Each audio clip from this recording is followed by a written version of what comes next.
Lani membuka mata karena wewangian aromaterapi gaharu yang ia hirup membuatnya rileks setelah obat bius Aim habis. Aku di mana? Lani membatin. Kau sudah sadar? Tanya Susanna. Lani terkejut, ia seketika bangkit dari pembaringan dan menoleh ke seluruh ruangan. Ibu Susanna yang menyuruh teman ayah menculikku. Tuding Lani. Sembarangan. Aku yang sudah mengurusmu. Tuan Sean menyelamatkanmu dari sergapan germo diskotik. Sembur Susanna. Oh, maaf, Bu. Jadi, aku di mana? Lani masih linglung. Kamu pikir ini di mana? Ujar Susanna. Lani menegaskan pandangan dan menepuk kepala berkali-kali. Ini di rumah Tuan Sean. Tanya Lani. Ya, di mana lagi? Ibu, bagaimana ibuku? Bolehkah aku pulang sebentar? Aku sama sekali belum mandi dan ibuku belum makan, mohon Lani. Susanna menghela napas seraya memutar bola matanya malas. Aku tak tahu apa yang kamu lakukan. Kemarin sore di kamar Tuan Sean sampai Tuan Sean seperhatian itu padamu. Ini. Susanna menunjukkan sebuah video di ponselnya. Ini ibu. Di rumah sakit. Ibuku kenapa, Bu? Lani panik. Susanna kembali menghela napas. Ibumu tak apa-apa. Mulai hari ini dia dirawat di kamar VIP rumah sakit milik Nyonya Claudia. Siapa Nyonya Claudia? Tanya Lani. Adiknya Tuan Ajisaka, tantenya Tuan Muda Sean. Jawab Susanna. Lani melongo. Kenapa ibuku dirawat di ruang VIP rumah sakit milik tantenya Tuan Muda Sean? Susanna hanya mengedikkan bahu. Anggap saja kamu sedang beruntung karena berhasil membuat Tuan Muda Sean memberikan perhatiannya padamu. Lani memiringkan kepalanya tanda berpikir. Kuberi waktu 1 jam untukmu mandi, sarapan dan menemui majikanmu. Itu baju salin dan sarapanmu. Tunjuk Susanna pada beberapa tumpuk seragam pelayan di rumah Sean dan troli yang makanan. Susanna gegas keluar kamar tamu dan membiarkan Lani beraktivitas. Ibu di rumah sakit. Di ruang VIP. Bagaimana aku harus membayar ruangan VIP? Gajiku tak mencukupi meski besar, gumam Lani bingung. Lani tak mau berlama-lama memikirkan Parmiah. Dia bisa menanyakannya pada Sean setelah mandi dan sarapan. Tunggu, aku tadi dibius wanita menor teman ayah sepertinya, lalu Tuan Sean menyelamatkan aku. Kok bisa? Aku cuma pelayan dan kenapa Tuan Sean bisa tahu aku diculik lalu menolongku? Bukankah dia but? Kering, kering. Dering telepon yang menempel di dinding mengagetkan Lani. Ya Tuhan, kenapa suara deringnya harus sekencang itu, sih? Lani mengelus dada lalu meraih gagang telepon. Halo. Jangan lama-lama mandi dan sarapannya. Aku juga belum mandi belum sarapan. Kamu pagi ini sudah telat 2-3 jam. Sean berkata tajam di seberang telepon. Lani menjauhkan gagang telepon dari telinganya. Iya, Tuan. Saya segera ke kamar Tuan. Kamu mandi dulu. Pakai minyak wangi biar segar hidungku. Klik. Panggilan terputus setelah Sean menaikkan oktav suaranya. Lani gegas mandi dengan kecepatan super dan sarapan secepat kilat lalu setengah berlari menuju kamar Sean setelah semua selesai. Kenapa kamu ngos-ngosan? Tanya Sean mendengar napas Lani di kamarnya. Tuan bilang aku harus gerak cepat, sudah telat 3 jam. Ya sudah, buka bajuku. Sean meski misalkan dirinya buta sekalipun, ia tak perlu bantuan Lani untuk sekedar mandi atau sarapan. Tapi Sean senang mengerjai perawat-perawatnya. Apalagi melihat kegugupan Lani di depannya. Lani menuntun Sean ke kamar mandi dan menyiapkan semua keperluannya. Lalu setelah Sean mandi, Lani menyuapi Sean sarapan. Masih seperti kemarin, Lani tak banyak bicara, dan tak berani menatap langsung mata Sean. Setelah sarapan antar aku jalan-jalan di taman, pagi ini cuacanya cerah tapi mentari bersinar cukup lembut. Iya, Tuan. Sebelum jalan-jalan di taman aku mau menu dessert baru buatan chef di rumah ini. Kau bawalah segera. Titah Sean. Oh, nyalakan musik dulu untukku. Lani mengangguk patuh dan menyalakan musik klasik kesukaan Sean dengan volume kecil. Lalu keluar kamar. Baru saja 5 langkah Lani keluar kamar, dilihatnya seorang wanita cantik dengan penampilan glamor dan rambut ikal bergelombang. Di sebelahnya berjalan seorang pria tampan dan tampak lebih muda dari si wanita. Keduanya berjalan menuju kamar Sean. Wanita tersebut tak menghiraukan anggukan hormat Lani. Dia tetap berjalan dengan dagu terangkat. Siapa dia? Batin Lani. Lani hanya mengedikkan bahu, ia cepat-cepat ke pantry karena Sean tak suka menunggu lama. Menu dessert pesanan Sean sudah siap sedia, sang chef hendak membawanya ke kamar Sean. Biar aku saja yang bawa. Tuan muda Sean meminta aku yang membawanya, pinta Lani ramah. Oh, oke. Chef Dimitri mengacungkan 2 jempol tangannya. Lani berjalan cepat membawa troli makanan. Ia mengetuk pintu kamar dan langsung masuk tanpa menunggu sahutan. Kamu nggak sopan, belum disuruh masuk sudah nyelonong. Ujar Sharon, wanita cantik yang tadi dilihat Lani masuk kamar Sean. Sharon duduk di sebelah Sean seraya melingkarkan kedua tangannya di leher Sean. Maaf, saya. Lani, ini Sharon, tunanganku. Sela Sean cepat. Oh, iya Tuan. Lani mengangguk sopan pada Sharon. Lalu lelaki muda yang diam saja itu siapa? Kenapa Tuan muda tidak sekalian mengenalkannya padaku? Lani melirik lelaki muda yang hanya duduk santai di depan Sean seraya menumpang kaki dan kedua tangan direntangkan ke bahu sofa yang ada di kamar Sean.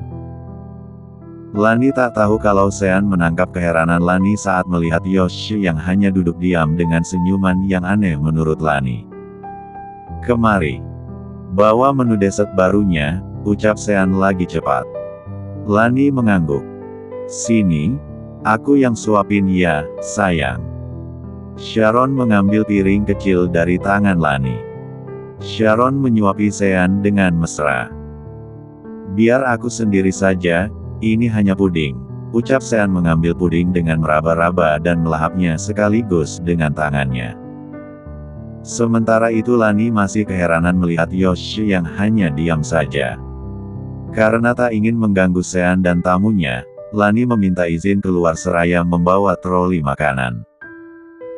Saat Lani hendak menutup pintu, Dimitri yang muncul dari belokan koridor kamar Sean mendesis. Ses, Nona. Jangan ditutup, ini untuk Nona Sharon dan kawannya, ucap Dimitri pelan seraya memberikan nampan yang berisi makanan olahannya. Aku saja, ucap Lani mengambil alih nampan dari tangan Dimitri. Saat Lani kembali masuk kamar, ia sungguh terkejut. Sharon yang tadinya bergelayut manja di samping Sean, kini malah sedang asyik berciuman dengan Yosh. Nampan yang dipegang Lani jatuh. Perang. Sharon dan Josh tentu saja terkejut kecuali Sean. Nona Sharon bukankah? Sharon bergegas menghampiri Lani dan membekap mulut Lani. Diam. Desisnya di telinga Lani. Suara benda jatuh apa itu Lani? Tanya Sean. Lani hendak bersuara dan berusaha melepaskan diri dari bekapan Sharon. Lani, kau kenapa? Sean berpura-pura meraba-raba sekitarnya. Tuan. Diam atau mati. Ancam Sharon berbisik dengan mata melotot. Lani mengangguk-angguk patuh. Lani. Sharon melepaskan bekapannya di mulut. Dimitri memberiku suguhan untuk Nona Sharon dan Sharon kembali membekap mulut Lani. Sean tak tahu ada Josh. Bisiknya lagi. Lani kembali manggut-manggut. Bisikan Sharon tak terdengar karena samar oleh musik yang mengalun pelan di kamar Sean. Lani, kamu itu kenapa? Sharon, dia kenapa? Kena pecahan piring gelas. Ucap Sean sungguh memasang ekspresi khawatir sekaligus marah. Ia tangannya sedikit kena pecahan piring, dia sedang memunguti pecahan beling yang jatuh, sahut Sharon seraya mendorong Lani untuk membereskan apa yang Lani jatuhkan. Sean diam, rahangnya mengeras. Dia melihat semua dengan jelas. Ingin sekali menamparkan wajah Sharon karena sudah berkhianat di depannya. Sean juga tak suka Sharon mengancam-ancam Lani. Lani, cepat bereskan dan kembali ke sini. Titah Sean. Iya, Tuan. Lani segera membereskan kekacauan dengan cekatan. Lani tak habis pikir bagaimana bisa Sharon tunangan Sean tega bermesraan di depan Sean, majikannya yang buta dan tak bisa apa-apa. Setelah Lani menyelesaikan pekerjaannya, dia kembali ke kamar dengan makanan yang sama pemberian Dimitri khusus untuk Sharon dan Josh. Lani, buka laci kedua meja riasku, ada kotak berlapis beludru ungu muda, bawa padaku. Titah Sean. Lani menurut, ia menuju meja rias dan mengambil kotak perhiasan warna ungu muda lalu memberikannya pada Sean. Namun Sean menolaknya. Duduklah di sebelahku. Pinta Sean pelan. Lani duduk di sebelah Sean dengan ragu. Bukalah kotak itu. Titah Sean. Lani membuka kotak. Isinya gelang emas dengan banyak liontin permata. Ekspresi Lani biasa saja karena ia tak mengerti barang mahal. Apa Tuan Sean mau memberikan gelang ini untuk Nona Sharon? Pikir Lani. Pakailah gelang itu. Titah Sean lagi. Lani melongo. Sharon terbelalak. Sayang, siapa yang kamu suruh memakai gelang emas permata itu? Tanya Sharon yang tadinya duduk berangkulan dengan Josh kini berpindah duduk lagi di sebelah kanan Sean. Lani, aku suruh memakai gelang itu. Coba pakailah, aku sengaja belikan untukmu. Ucap Sean pelan. Lani diam saja, bingung. Untuk apa dia memakai gelang ini? Ini terlalu mewah untuk saya, Tuan. Saya tak terbiasa memakai perhiasan seperti ini, tolak Lani halus. Kamu menentang perintahku. Sentak Sean dengan wajah mengeras. Lani mengkeret. Suara Sean menggelegar hanya karena ia menolak pemberian Sean. Tapi, kamu mau aku pecat sekarang juga? Ibumu dirawat dengan baik dan kamu membangkang. Sentak Sean lagi. Lani tanpa ragu segera memakai gelang saat Sean menyebut nama ibunya. Sudah, Tuan. Sudah saya pakai. Lani meraih telapak tangan Sean dan mengarahkannya pada pergelangan tangannya. Baguslah. Pakailah, itu untukmu. Sharon berdiri dengan bersidekap. Sean, kau memberi seorang pelayan emas permata dengan harga fantastis. Kau membuatku terhina di depan pelayan ini. Sharon memandang sinis dan marah pada Lani yang hanya bisa menunduk. Kenapa kamu merasa terhina? Sudah banyak perhiasan yang kubelikan untukmu. Apa salahnya aku memberikan perawatku perhiasan? Ya, gadis ini perawatku bukan pelayanku, Sharon, ingat itu. Tanda Sean. Sharon mendengus kesal lalu keluar kamar dengan mengentakkan kaki disusul Josh yang tersenyum pada Lani seraya merentangkan kedua tangan. Tuan, apa benar Nona Sharon tunangan Anda? Cicit Lani saat Sharon dan Josh sudah benar-benar pergi. Iya, dia tunanganku, kenapa? Aku akan segera menikah dengannya 3 bulan lagi, ucap Sean pelan dan lirih. Lani melongo. Bagaimana mungkin? Ada perasaan tak rela di hati Lani jika benar Sean akan menikah dengan Sharon yang telah bermesraan dengan Josh di depan Sean. Ya Tuhan, kasihan sekali majikanku ini. Dia tak tahu jika tunangannya sudah berkhianat. Iba. Lani menatap Sean lekat dengan perasaan. Sean takjub melihat ekspresi iba di wajah Lani. Karta sedang berpesta di rumahnya. Uang pemberian Aim ia belikan berbotol-botol minuman beralkohol. Karta setengah teler bersandar asal di sofa bututnya. Ponsel Karta berdering dan dengan mata yang setengah teler ia menerima panggilan. "Halo," ucap Karta. "Anakmu bikin ulah." Semprot Aim dari seberang telepon. Karta membeliak. "Kenapa dengannya? Siapa yang melindungi anakmu?" "Anak buahku habis dihajar pelindung anakmu. Kembalikan uangku." Keluh Aim. "Pelindung Lani? Siapa? Dia gadis bodoh yang ceroboh, mana ada yang mau membuang-buang waktu melindungi dia?" Sahut Karta heran. "Masa bodoh siapa mereka? Aku mau kau kembalikan uangku." Ancam Aim lagi. "Ah, separuh uangmu sudah kubelikan minuman dan berjudi. Masih ada sisanya, kau mau sisanya?" Kekeh Karta terdengar menyebalkan di telinga Aim. "Aku tak mau tahu. Kalau kau tak bisa mengembalikan Lani ke tempatku, aku mau uangku kembali." Klik. Panggilan terputus sepihak. Ah, kurang ajar memang anak itu. Kapan dia bisa membalas budi orang tua? Bisanya hanya menyusahkan. Gerutu Karta seraya menekan nomor ponsel Lani. Lani merasakan getaran di saku bajunya. Tanda orang menghubungi ponselnya. Saat ini Lani sedang menemani Sean menikmati udara pagi menjelang siang di gazebo Taman Mansion Sean. "Angkatlah dulu. Suara getaran ponselmu menggangguku," ketus Sean. "Iya, Tuan." Lani mengangguk lalu menjauh dari Sean, bersembunyi ke balik rerimbunan pohon. "Halo," sapa Lani. "Basi. Di mana kamu?" bentak Karta tanpa basa. "Di tempat kerja," jawab Lani. "Siapa yang sudah menghajar anak buah Aim?" "Siapa Aim?" tanya Lani. "Perempuan yang akan membuatmu punya banyak uang kemarin," sentak Karta.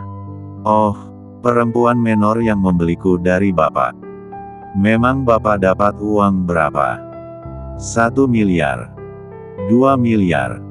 Tega sekali bapak jual aku sama mucikari, ucap Lani agak memelan.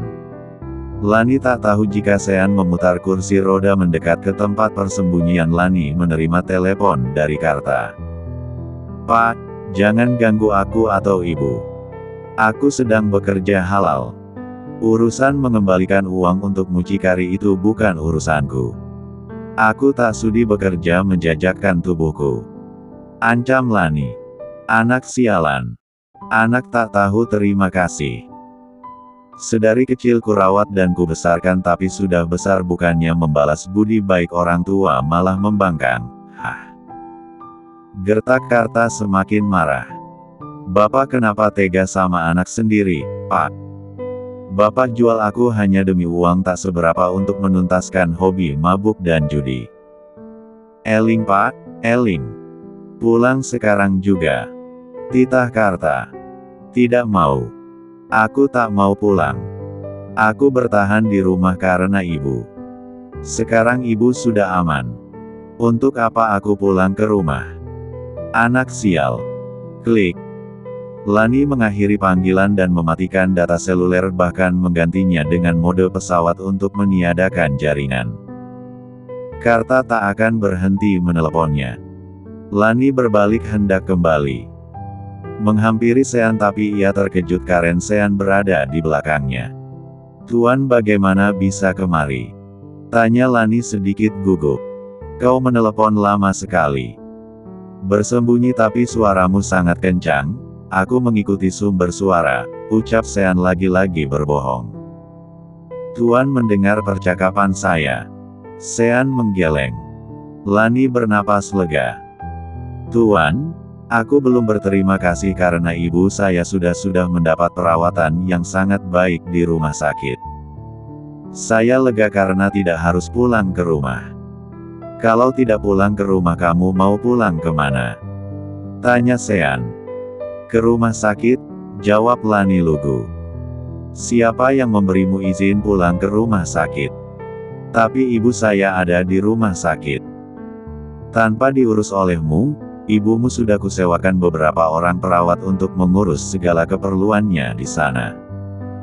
Kamu tidak perlu pulang tiap malam ke rumah sakit. Cukup sesekali mengunjunginya. Menginap sesekali, bukan tiap malam.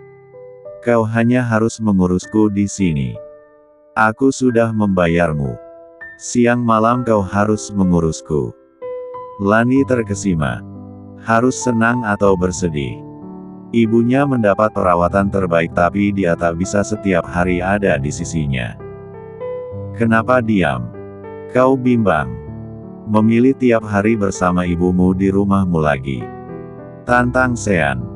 Oh, tidak, Tuan. Aku siap bekerja siang malam di sini. Ibuku jauh lebih baik ada di rumah sakit daripada di rumah bersama Bapak. Tak akan diurusnya ibuku jika bersama Bapak. Lani cepat memutuskan pilihannya. Rumah sakit memang pilihan yang terbaik saat ini. Oke, bagus. Tuan, terima kasih sudah menyelamatkan saya dari mucikari yang menculik saya kemarin, ucap Lani menunduk hormat seolah Sean sedang benar-benar menatapnya. Sean sungguh menyukai sikap Lani. Lani tetap sopan meski Lani berpikir dirinya tak bisa melihatnya, tapi kesantunan Lani tidak Sean temukan di perawat-perawat sebelumnya. Mereka berani menatap mata, bahkan tak ada gestur tubuh kesopanan. Lani berbeda. Lani tak berani menatap matanya, ia lebih sering menunduk dan membungkuk hormat. Aku membutuhkan tenagamu untuk merawatku jadi apapun yang menghalangimu untuk sampai ke rumah ini, akan aku singkirkan. Ucap Sean tegas.